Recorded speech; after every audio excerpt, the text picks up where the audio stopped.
Ya, sebab dia segala-gala daripada dia. Jadi kalau saya dah mati, saya kut rajin-rajin buka lah. Kut cerita-cerita yang tu, merang tu janganlah lah. Cerita-cerita yang elok-elok tu. Fatihah. Ya. Baik, Allah SWT berfirman, A'udzubillahi minasyaitonirrajim, Bismillahirrahmanirrahim, walakinnal birra man amana billahi wal yawmil akhir wal malaikati wal kitabi wan nabiyyin. Kebajikan itu ialah berimannya seseorang kepada Allah dan hari akhirat dan segala malaikat dan segala kitab dan sekalian nabi. Semua ni kita tak nampak kecuali kitab yang kita biasa, Al-Quran. Ada orang tanya, Ustaz, kalau saya baca kitab Taurat boleh tak? Abang tu pun dah tak ada dah. Ada satu jemaah. Saya cakap boleh bang, tapi kita pun takut tak faham. Saya pun tak pernah tengok kitab Taurat. Tapi kita beriman, ya. Beriman dengan kitab tersebut. Kita yakin bahawa kitab itu diturunkan oleh Allah SWT kepada Nabi Musa AS, Injil kepada Nabi Isa, Zabur kepada Nabi Daud. Kita yakin suhuf-suhuf semua itulah dipanggil agama samawi, iaitu yang turun daripada langit kepada para anbiya wal mursalin ni tadi. Jadi beriman tu perkara yang tak nampak. Kan? Sam'iyat lah. Ya, yang disebut dalam Quran pun perkara yang tak nampak. Jadi dia beriman kepada Allah, kemudian dia beriman dengan hari akhirat. Orang beriman pada hari akhirat dan dia keyakinan dia tinggi, maknanya dia tak nampak benda-benda semua, tapi dia yakin. Ya, sebab tu Nabi pada satu ketika mengumpulkan orang Makkah di Bukit Sofa kalau tak silap. Nabi cakap, percaya tak kalian kalau aku mengatakan ada satu kumpulan nak menyerang Makkah? Maka sahabat yang beriman ni percaya Rasulullah, tak ada orang kita nak ni. Ya, maka ketika itulah Pak Saudara Abu Lahab marah hingga turun ayat surah Al-Masad mencela. Jadi maknanya orang beriman kepada Allah, dia beriman hari akhirat. Dia tahu hari akhirat ni satu yang dahsyat. Yang ni jangan buat main. Jadi Nabi cakap dalam satu hadis, barang siapa yang beriman kepada Allah dan hari akhirat, dia hendaklah memuliakan jirannya, fal yukrim dhaifah, tetamunya. Kemudian apa? Dia berkata yang baik-baik, au la yasmut, ataupun dia diam. Ini ciri-ciri orang yang beriman kepada Allah dan hari akhirat. Jadi bila dia nak buat sebalik, dia tak boleh. Ni ada soal jawab nanti, macam mana nak jawab, kan? Dan segala malaikat pun kita tak nampak, tapi kita yakin bahawa ada malaikat yang mencatat, ada malaikat yang ni, dan ada malaikat yang menyoal dalam kubur nanti. Apa kita nak jawab kalau kita tak ada modal? Jadi beriman dia semata-mata kerana Allah Subhanahu Wa Taala dan sekalian nabi. Nabi ini maknanya makhluk manusia yang Ta'ala ciptakan menjadi mulia. Kita tak berangan-angan pun nak jadi nabi, tapi kita mengikut para anbiya wal mursalin yang mereka ini yang Ta'ala pilih untuk menjadikan manusia di atas muka bumi ini baik. Sebab tu al-ulama warasatul anbiya, Nabi sebut para ulama itu pewaris para nabi dalam bentuk apa? Dalam bentuk kalam dakwah. Dakwah ni apa? Mengajak manusia mendekatkan diri pada Allah. Bila mendekat diri pada Allah, maksud dia apa? Maksud dia apa yang diperintahkan itu kita ikut, apa yang ditogah kita tinggalkan sedaya upaya. Kalau tersilap, yang disuruh tertinggal, yang ditogah terbuat, minta ampun pada Allah SWT. Itu ciri orang beriman. Dia sadar, Allahu Akbar. Maknanya orang ni canggih kan. Dia punya sensor dia tu macam kereta mahal. Kereta mahal kalau kita terlelap, dikojut kita tit, dia dikorek steering dia. Betul tak? Kadang kita suka lepas tu dia keluar gambar kopi minum dulu tu. Nampak macam dah mengantuk kan ni. Itu makna kita dia sayang tuan. Dia punya ciri-ciri yang sangat baik. Begitulah orang yang beriman, beramal soleh, bertakwa.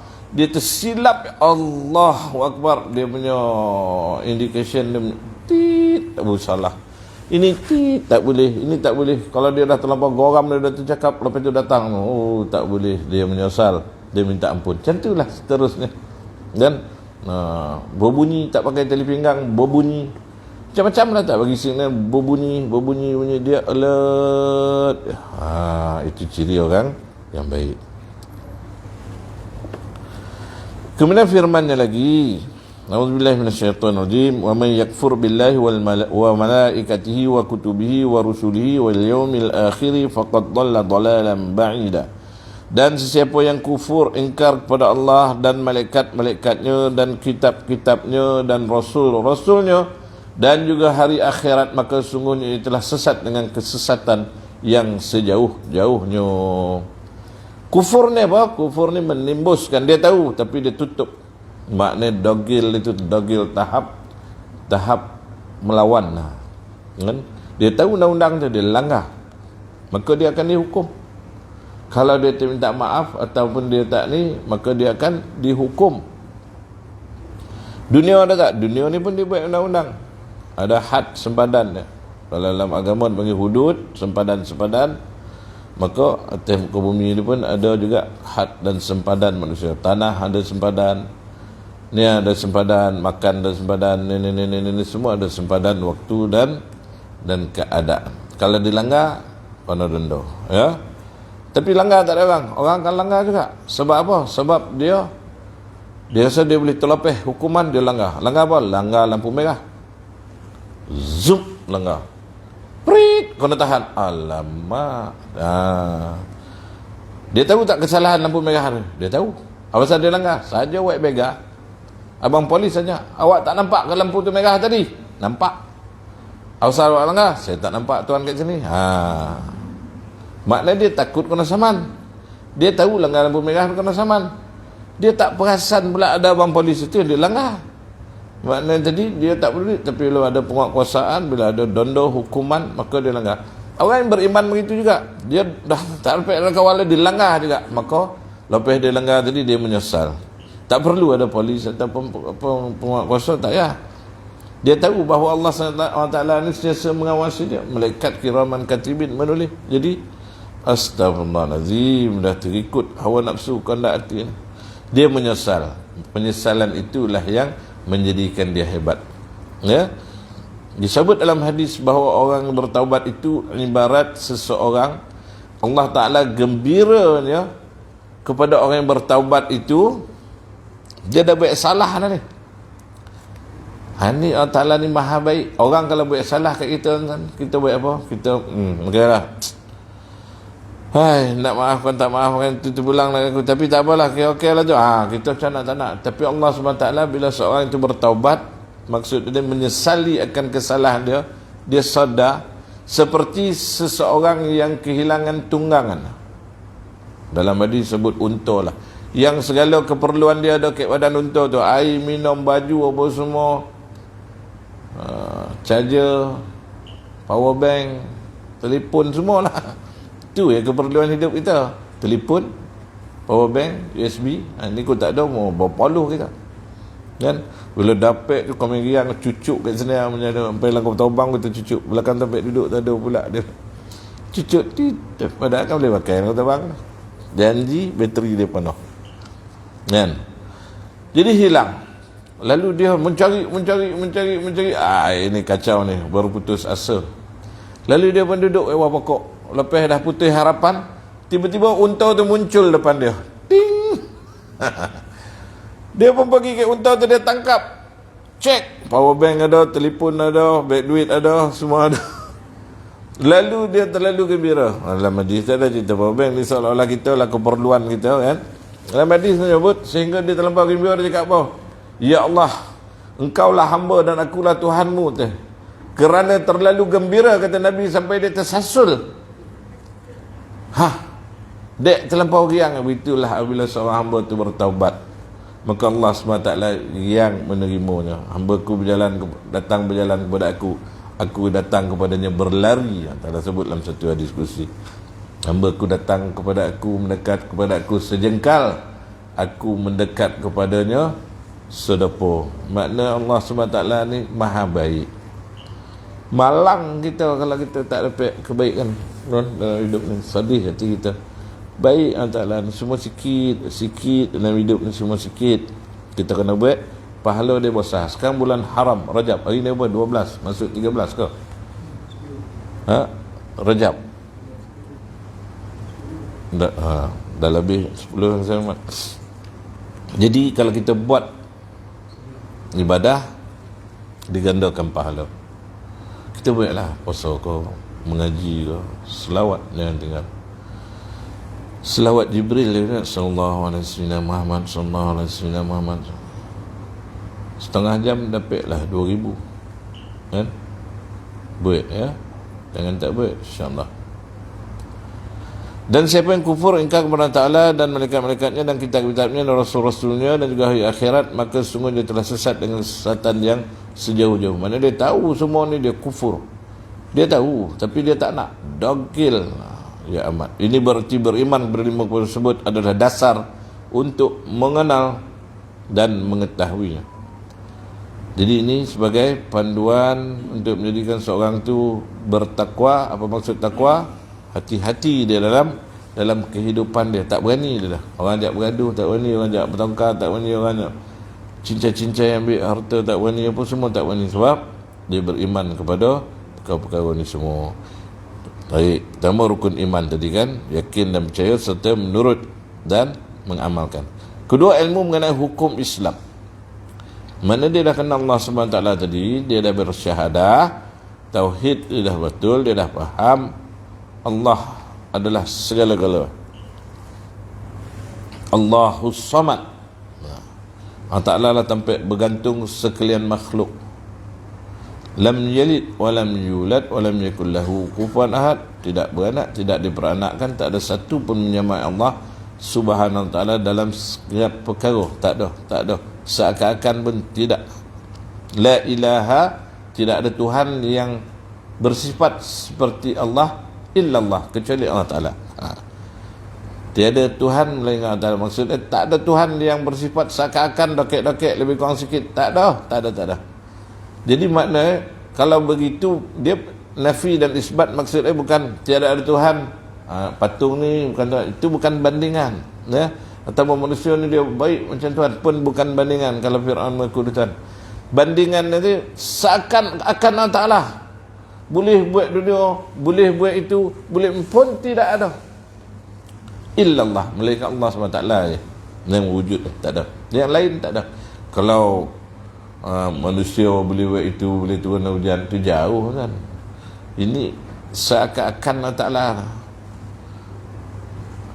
Tidak ada kereta melainkan kereta. Mana kereta itu sebiji. Dan itulah hakikat yang Tuhan, tak ada yang sama. Dia sama tapi tak serupa. Hari Rabu namanya sama. Hari Rabu lepas dengan Rabu ni tak sama lah.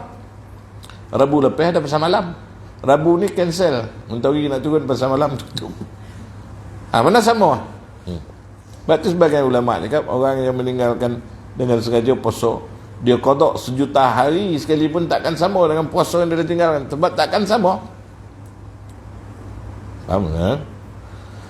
Gelas ini adalah gelas ini. Walaupun ada 100 biji, yang macam ni dia satu je. Faham kan? Jadi Allah SWT dia bukan satu, dia esa. Allah Maha Esa. Maknanya tak ada bermula, tak ada berakhir. Dia lah yang paling awal, dia yang paling akhir. Tidak ada yang lebih awal daripada Allah Ta'ala, tidak ada yang akhir daripada Allah Ta'ala. Ini soalan yang dijawab oleh Imam Abu Hanifah ketika kecil, bila dia berbahas dengan satu orang etis yang tak mengaku Tuhan ni tadi. Dia cakap, bagaimana mengatakan Tuhan itu tak ada awal, tak ada akhir? Dia cakap, kau buat macam tu dengan kau. Okey, bermula kau nak kira daripada mana? Ibu jari. Baik, kau cuba beritahu aku, sebelum ibu jari apa? Jari apa? Dia cakap, tak adalah ibu jari lah. Tak, sebelum tu tak adalah jari apa. Ibu jari. Allah Ta'ala tak ada sebelum dia, memang tak ada apa. Yang ujung anak jari, selepas anak jari apa? Tak ada jari juga. Maknanya Allah tu awal daripada sekalian yang awal dan akhir daripada sekalian yang akhir. Itu dia punya ilmiah nanti. Maknanya jadi nak beritahu etis ni tak percaya Tuhan kan. Jadi bermakna tak ada apa yang sandaran kita, Allahus Samad. Sekalian makhluk bergantung pada Allah SWT. Ya, gunung ganang, laut-lautan, haiwan, segala ikan, para malaikat, jin dan manusia. Itulah hakikat. Tapi kita kadang salah faham. Kita bergantung ke makhluk. Ini katakan syirik khafi, yang tak disengajakan, dia tak perasan. Dia cakap tak ada duit, dia rasa macam nak mati lah. Menghidup mati kan Allah SWT yang beri rezeki, Allah Ta'ala. Jadi kalau kita terpaksa ni lah, kita terpaksa mencuri lah. Jadi doa dan ya, dalam satu kitab saya jumpa, dibaca doa ni Nabi menyebut, walaupun hutang dia sebesar bukit Allah misalnya, bukit dia tidak lupa. Bukit lah, bukit besar lah pada busut ya. Busut pun kita tak boleh nak angkat, bukit lagi besar. Maka doa, baca doa ni tu, Allahumma kfini fi halalika an haramika wa aghnini bi fadlika amman siwak, kan? Ya Allah, cukupkanlah aku dengan segala rezeki yang halal tanpa aku berharap kepada yang haram. Itu maksudnya. Wa aghnini, dan kayakanlah aku bi fadlika, dengan segala kelebihan nikmat engkau beri, amman siwak, tanpa aku perlu berharap kepada selain padamu. Kadang kita ni bila kita kena buat macam ni, tak ada mati kita ni, salah ya, salah. Jadi baca doa ni, insya-Allah sebanyak mana pun hutang Allah Ta'ala akan lansaikan. Allahumma kfini bihalalika an haramika wa aghnini bifadlika amman siwa. Yang kedua, hukum Islam tadi ya. Mengenai hukum Islam ni, makna dia ibadat haji dan ilmu wajib diketahui oleh setiap Muslim, contoh cara berwuduk, semayang, berpuasa, menunaikan ibadah haji, mengeluarkan zakat berserta masalah-masalah dan syarat-syarat berkahwin batal. Ini syariat lah. Ilmu fiqh. Fiqh tu maksud dia faham. Mana kita tahu ya, sempadan, cara berwuduk, bersuci, macam mana semayang ni kena belajar. Yang ketiga, ilmu haram. Maknanya kena tahu apa yang haram pula. Ilmu haram yang 5 yang telah dipakai oleh para rasul, syariat-syariat dan kitab Allah.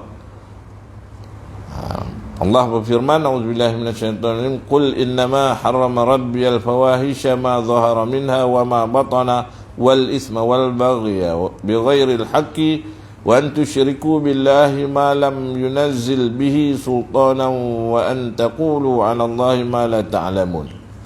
Katakanlah, sungguhnya Tuhanku hanya mengharamkan perbuatan-perbuatan yang keji, pertama, sama ada yang nyata atau tersembunyi, dan perbuatan dosa, kedua. Pertama yang keji ni tadi ya, keji ni jadi yang nyata atau tersembunyi, maknanya dalam hati ataupun yang dizahirkan. Kemudian dosa ni diperbuatlah.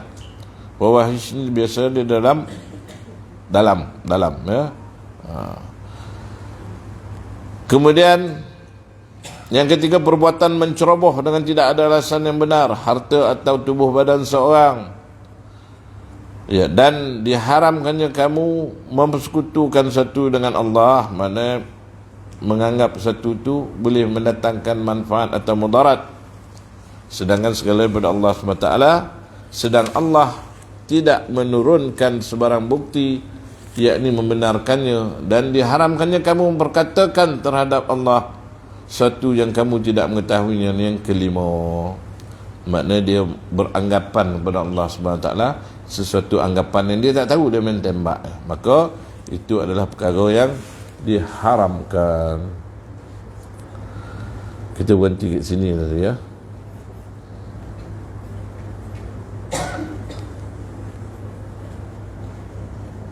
Jadi ada tak apa-apa yang nak ditambah, dibetulkan, ataupun yang kurang jelas yang nak ditanya? Kalau boleh jawab, saya jawab. Tak boleh, kita tangguhkan kemudian. Jadi perkara dalam kehidupan seseorang mukmin, dia belajar tauhid, dia mengenal Allah Subhanahu Wa Taala, asma wa sifat.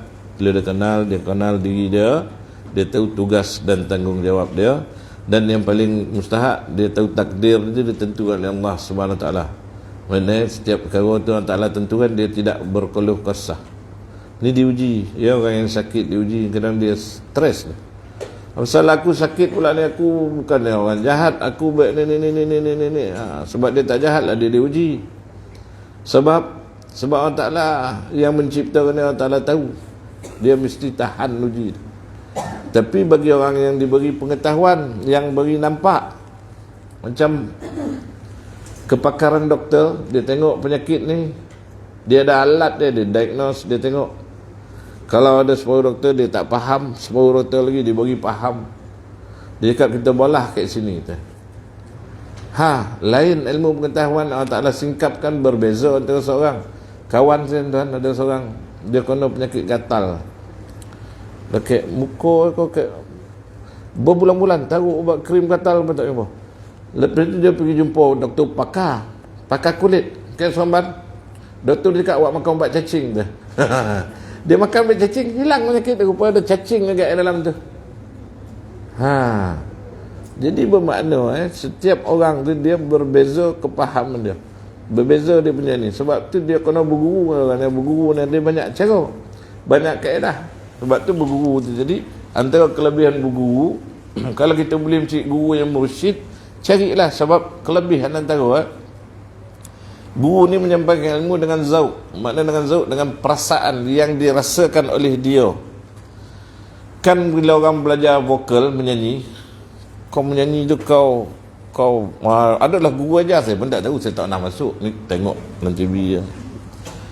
Menghayati dia, ada orang boleh menyanyi sampai menangis. Sebab tu komposer tu, pencipta lagu tu pun, dia akan interview penyanyi ni, awak punya sejarah hidup macam mana kan? Saya macam ni, dia buat lagu, menjadi lagu tu, sebab penyanyi tu menghayati. Jadi komposer ni juga, dia ada seorang manusia yang dia tahu bagaimana perasaan bila kecewa. Itu yang menjadi. Jadi guru ni, ya, termasuk apa yang disebut lima tadi, dia mengajar dalam keadaan zauq, dia menyampaikan perasaan. Sebab tu seorang guru, dia kita ibaratkan seperti garam lah, ya. Guru yang mursyid seperti garam putih yang memasinkan muridnya. Apa maksudnya? Sebab kadang-kadang murid ni walaupun dia duduk dekat institusi pengajian, dia duduk kat pondok, kadang-kadang dia tak dapat ilmu pondok, dia tak dapat menjadi seorang santri, dia tak dapat menjadi seorang alim. Kenapa? Sebab dia tak dapat merasa benda tu. Sebab dia tidak dimasinkan. Ikan parang yang duduk dalam laut 5 tahun tu, bila keluar pada laut nak masak, dia kena ditaruh garam, padahal dia duduk dalam dunia yang masin selama ni. Itu sifat guru tu, dia memasinkan. Dan sifat yang masin dia pula, bukan semua masin itu guru, bukan semua masin itu garam. Ikan masin, garam dah masin dengan dia bersifat masin. Dia tidak boleh memasinkan sup ekor.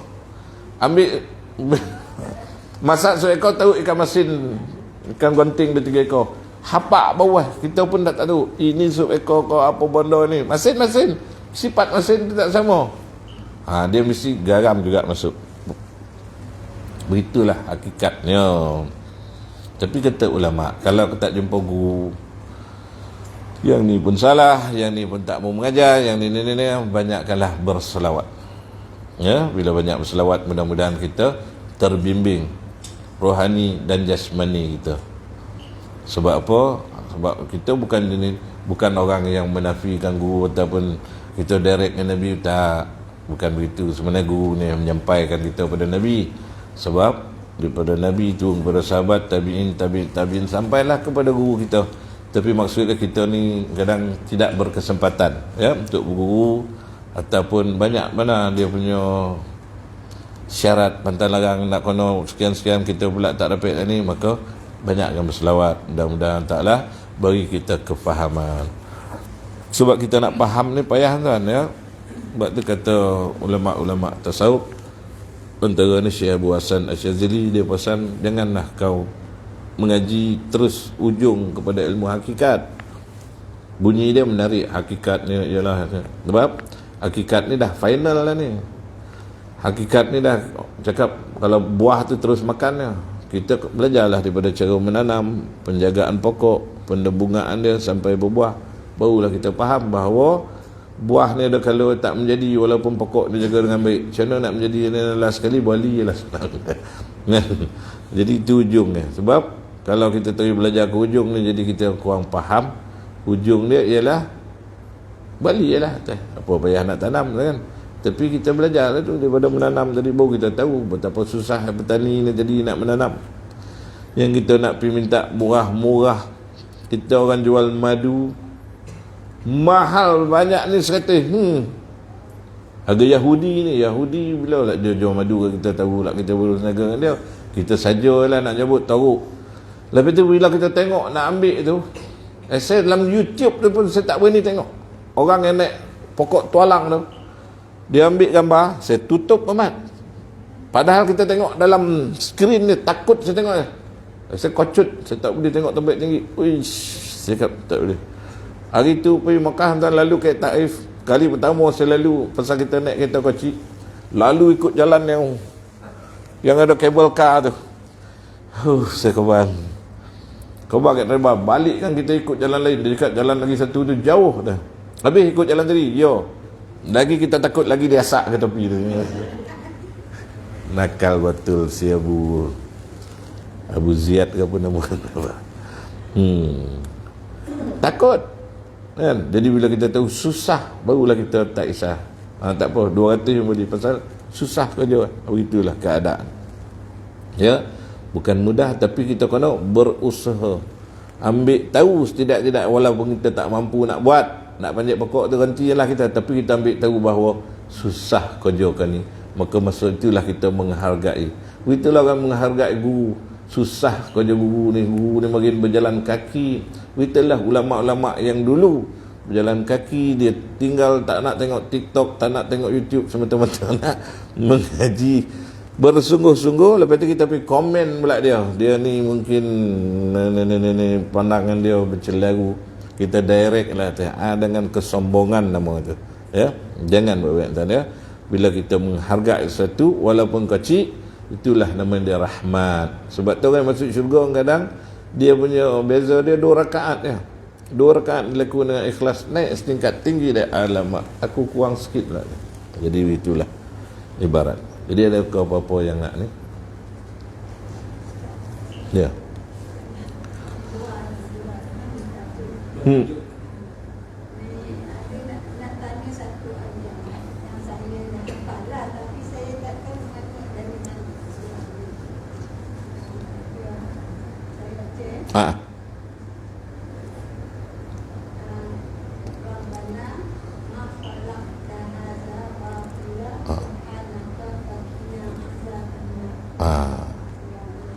Itu aja Quran.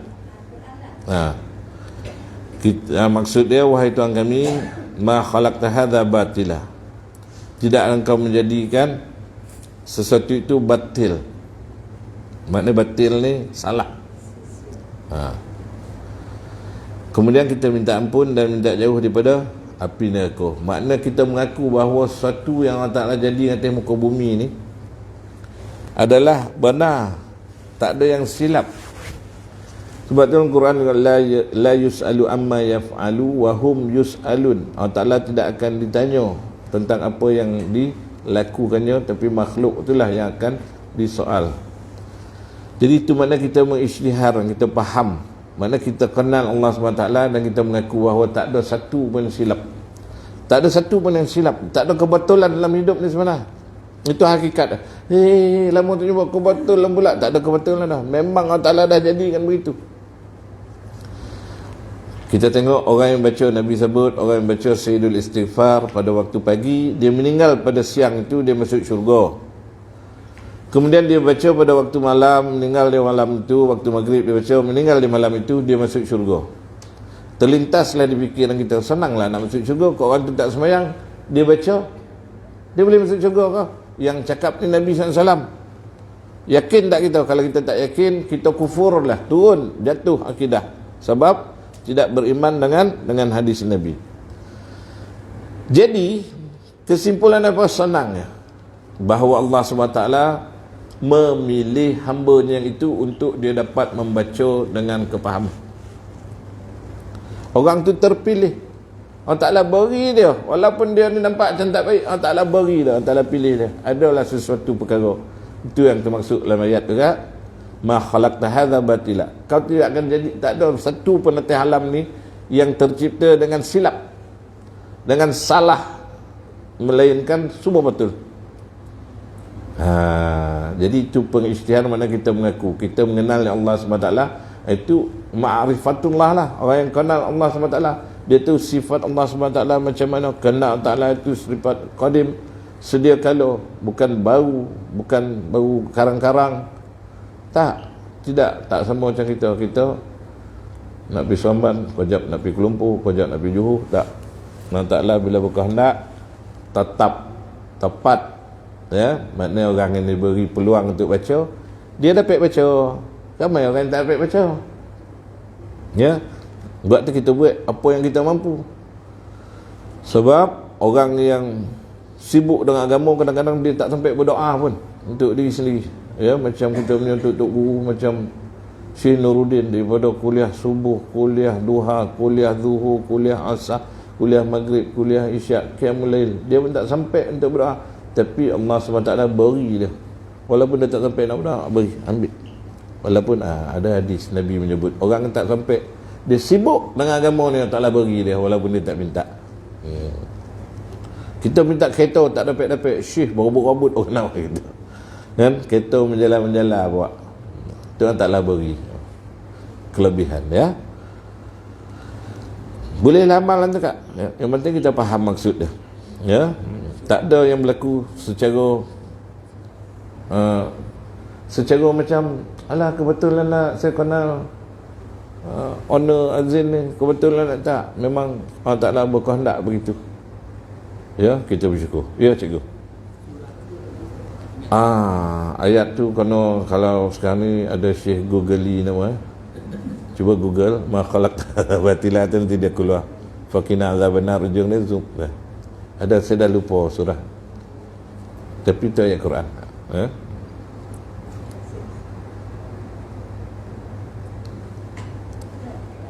Ya.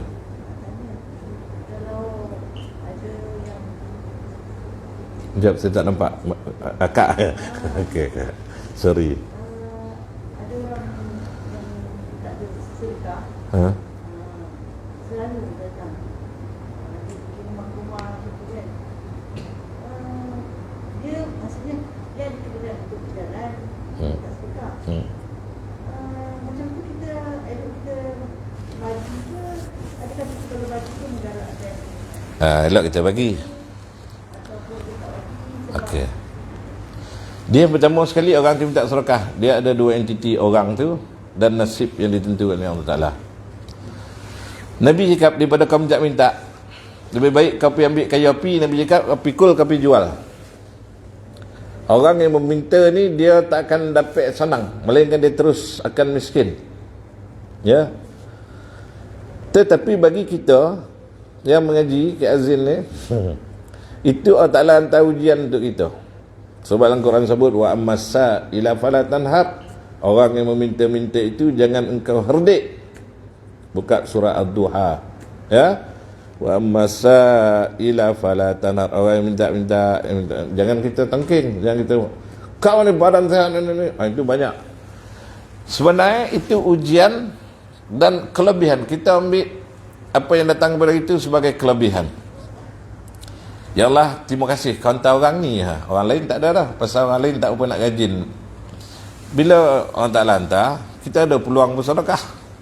Yang beri 1,000, dan janganlah beri RM1, berilah RM5 ke RM10, sesuai dengan kita punya ni, kan.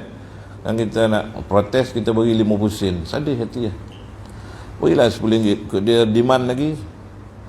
Jadi maknanya kita ni nak bersedekah bersengaja, kadang payah bersedekah ke orang lah, Allah tak hantar orang tu ke kita. Jadi kita thank you Allah lah, terima kasih Allah hantar dia ni. Orang lain tak ada yang datang, jadi aku beri dia RM20, kan. Lepas tu kita tak payah query dia gitu. Apa lagi kita marah, tak payah. Banyak saya tengok ada orang dia soal orang tu, awak ni bawa anak kecil mesti ada ayah, mana ayah tu?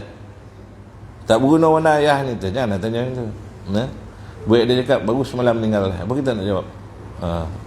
Jadi kita tak payah query orang ni ada anak mesti ada ayah, kau ada kaki kau boleh anu tak. Kadang Allah Ta'ala tak beri kat dia, jadi Allah Ta'ala beri kat kita.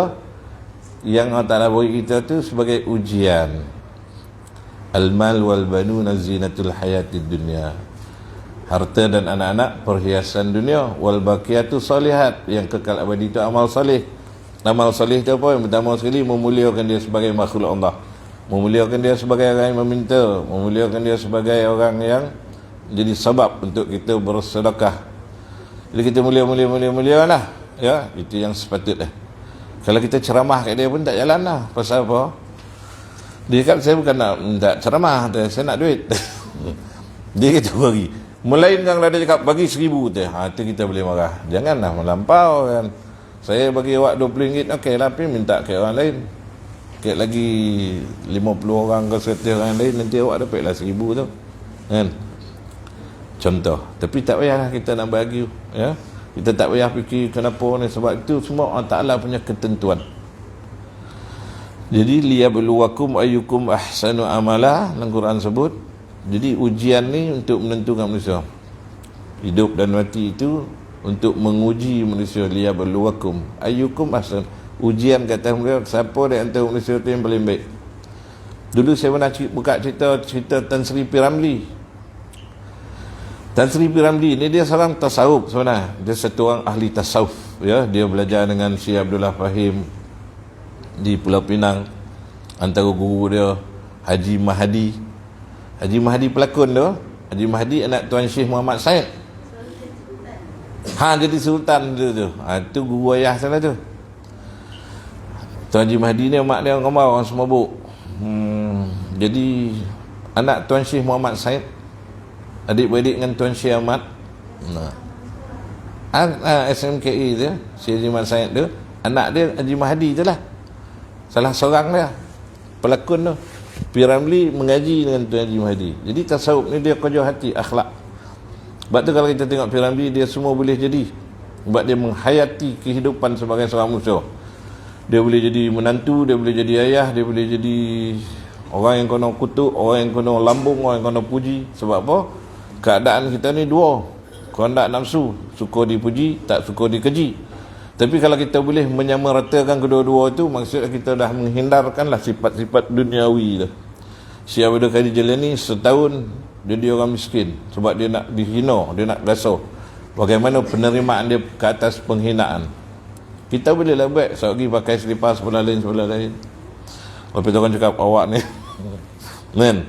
Kalau boleh lah, setahun yang ke depan dia pakai lawa-lawa pula.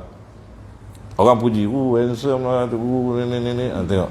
Kalau kedua-dua kita boleh ambil sebagai perkara yang biasa, maknanya kita telah mula berjaya mendidik hati. Jadi almarhum Tan Sri P. Ramlee, satu hari orang ketuk pintu minta duit. Dia masuk, dia ambil duit RM10 bawah bantal.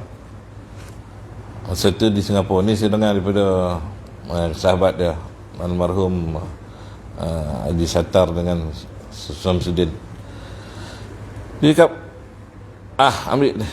Orang tu pun pergi. Dia orang cakap, Ramlee, itu duit kita nak belanja seminggu ni. Manalah kita punya duit, itu dia punya duit lah. Kalau bukan duit dia, takkan dia datang minta. Betul tak?